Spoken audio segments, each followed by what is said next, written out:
سورۃ المائدہ کی آیت نمبر 101، سورۃ المائدہ کا 14واں رکوع اور 7ویں پارے کا 4تھا رکوع۔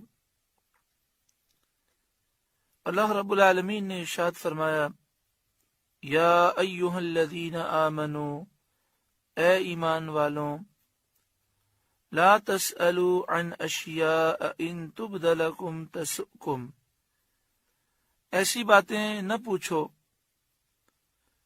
جو تم پر ظاہر کی جائیں تو تمہیں بری لگیں۔ تفسیر احمدی میں اس کا شان نزول یہ لکھا گیا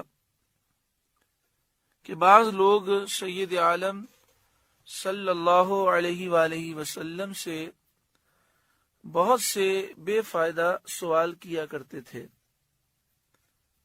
فضول سوالات پیارے آقا صلی اللہ علیہ وآلہ وسلم سے لوگ کرتے ہیں، اور یہ بات نبی اکرم صلی اللہ علیہ وآلہ وسلم کے قلب مبارک پر گراں گزرتی۔ ایک روز آپ صلی اللہ علیہ وآلہ وسلم نے فرمایا، جو پوچھنا ہے پوچھ لو، میں ہر بات کا جواب دوں گا۔ ایک شخص نے پوچھا کہ میرا انجام کیا ہے؟ آپ نے فرمایا جہنم۔ دوسرے نے پوچھا میرا باپ کون ہے؟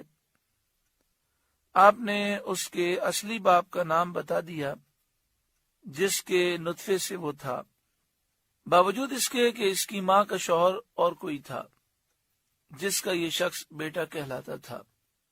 اس پر یہ آیت نازل ہوئی اور فرمایا گیا کہ ایسی باتیں نہ پوچھو جو ظاہر کی جائیں تو تمہیں ناگوار گزریں، تمہیں بری لگیں۔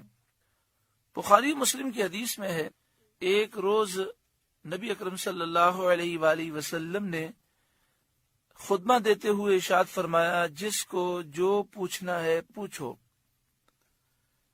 حضرت عبداللہ بن حذافہ سہمی رضی اللہ تعالیٰ عنہ نے کھڑے ہو کر پوچھا، میرا باپ کون ہے؟ آپ صلی اللہ علیہ وآلہ وسلم نے فرمایا حذافہ، یعنی جس شخص کی طرف تو منسوب ہو وہی تمہارا باپ ہے۔ انہوں نے پوچھا میرا باپ کون ہے؟ آپ نے فرمایا حذافہ۔ پھر فرمایا اور پوچھو۔ حضرت عمر رضی اللہ تعالیٰ عنہ نے اٹھ کر ایمان اور رسالت کے اقرار کے ساتھ معذرت پیش کی۔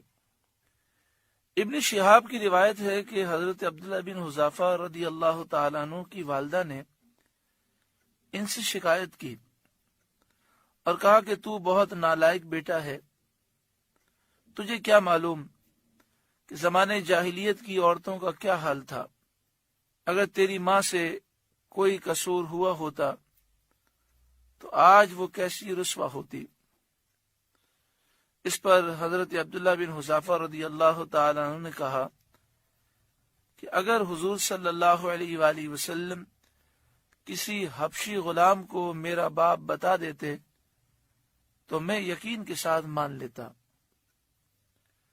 بخاری شریف کی حدیث میں ہے کہ لوگ مذاق اڑانے کے لیے بطریق استہزاء اس قسم کے سوال کیا کرتے تھے۔ کوئی کہتا میرا باپ کون ہے؟ کوئی پوچھتا میری اونٹنی گم ہو گئی ہے، وہ کہاں ہے؟ اس پر یہ آیت نازل ہوئی۔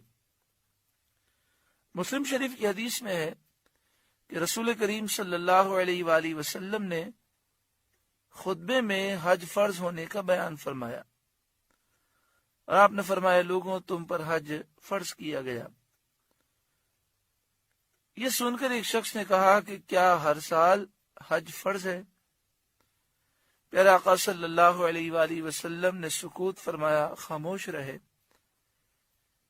پوچھنے والے نے سوال کو پھر دہرایا، اس طرح 3 مرتبہ اس نے سوال کیا تو آپ صلی اللہ علیہ وآلہ وسلم نے ارشاد فرمایا، جو میں بیان نہ کروں اس کے در پہ نہ ہو، جس چیز کا میں ذکر نہ کروں اس کے متعلق مجھ سے مت پوچھو۔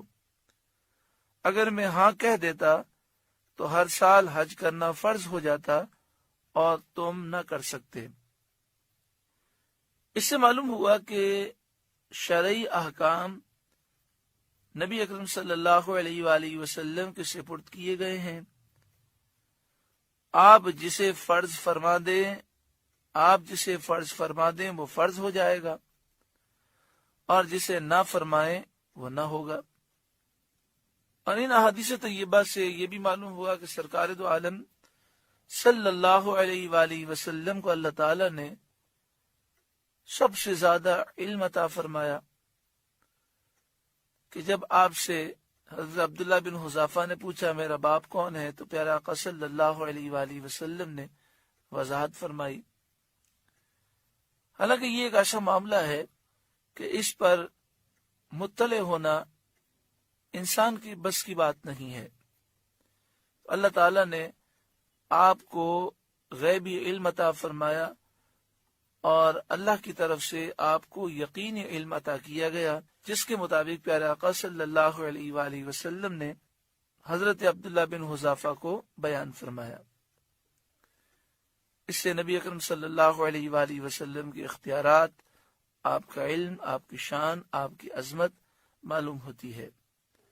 دوسری بات یہ کہ اس آیت کریمہ میں یہ بیان کیا گیا کہ لا تسألوا عن اشیاء ان تبد لکم تسؤکم، ایسی باتیں نہ پوچھو جو تم پر ظاہر کی جائیں تو تمہیں بری لگیں۔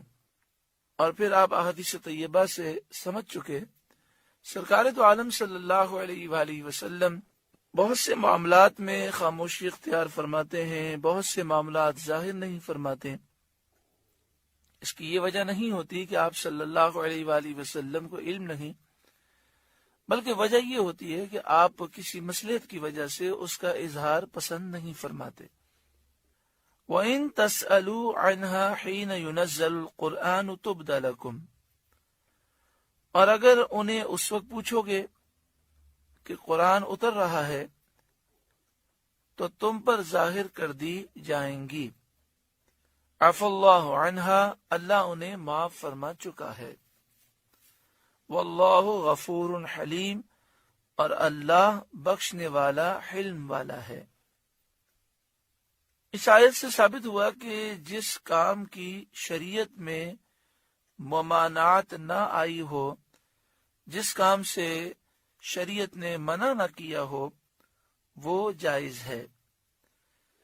حضرت سلمان رضی اللہ تعالیٰ عنہ کی حدیث میں ہے کہ حلال وہ ہے جو اللہ نے اپنی کتاب میں حلال فرمایا، حرام وہ ہے جس کو اس نے اپنی کتاب میں حرام فرمایا، اور جس سے سکوت کیا وہ معاف۔ تو کلفت میں نہ پڑو، مشکل میں نہ پڑو۔ کتنا واضح حکم ہے کہ جو چیزیں حرام کی گئیں وہ حرام ہیں، اور جو چیزیں حرام بیان نہیں کی گئیں وہ جائز ہیں، حلال ہیں۔ لہذا ان لوگوں کو عبرت حاصل کرنی چاہیے کہ وہ ہر معاملے میں کہتے ہیں اگر یہ جائز ہے تو بتاؤ قرآن میں کہاں جائز لکھا ہے، حدیث پاک میں اس کو جائز کہاں کہا گیا ہے۔ تو اصول ہمیشہ کے لیے سمجھ لیں، قرآن و حدیث میں جس کام کو ناجائز کہا گیا، حرام کہا گیا، گناہ کہا گیا، وہ گناہ ہے، حرام ہے، ناجائز ہے۔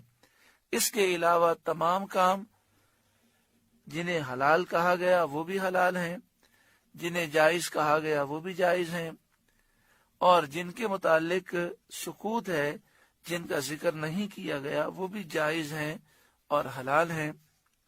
اپنی طرف سے کسی حلال چیز کو حرام قرار دینا، یہ اللہ تعالیٰ پر جھوٹ باندھنا ہے۔